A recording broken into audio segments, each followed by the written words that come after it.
Здравейте, госпожо Кьов. Не, синът ви, как се казвате, господин? Борис. Борис, изключително ми е приятно. Моля ви само, изправете се. Това кой е? Сашо? Браво! За първи път виждам такова.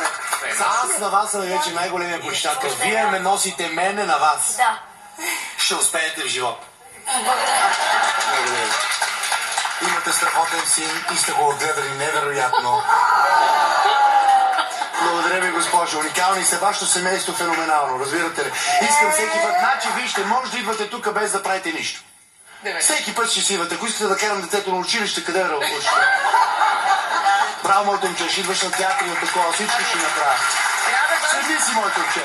Седи си. Не, истината е, че и аз съм доволен, защото преди предаването се запознах с майката на Борис, която каза, че тя пък имала моя тениска на смоли. Опа. Айде!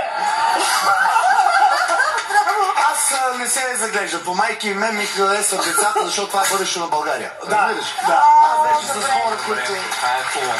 Да, повярвахме ти. И така, наистина, сега да питаме майката, страхотно е това, благодаря. А как решихте да пишете на нашето предаване, нали, в края на краищата? Мога да дам думата на детето. С удоволствие. Да. С мама гледаме всяко едно предаване, много ни харесва, много се забавляваме. Изпратили сме поне 20 въпроса, докато накрая май не ви писна и ни покани.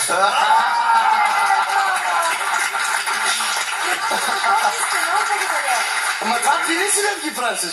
Защото ето тук ми дойде пишеш. Ама ти ли си, бе? Аз го знаеш, че ти още на първи щяхме да поканим. Не, много сме щастливи, действително, че ни гледате редовно и че ни пращате. Аз разбрах, че ви е направило впечатление моето поведение. Кое е най-лошото нещо, което аз правя в това предаване? Кажи, моето момче, истината. Малко се хвърляш като риба на супа, като вадиш въпроса.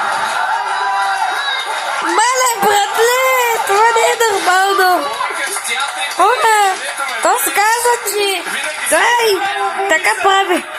Айде хора, абонирайте се за канала, лайкайте това видео и... Айде, чао, чао! Чао хора! Лайкайте видеото, абонирайте се за канала и чао!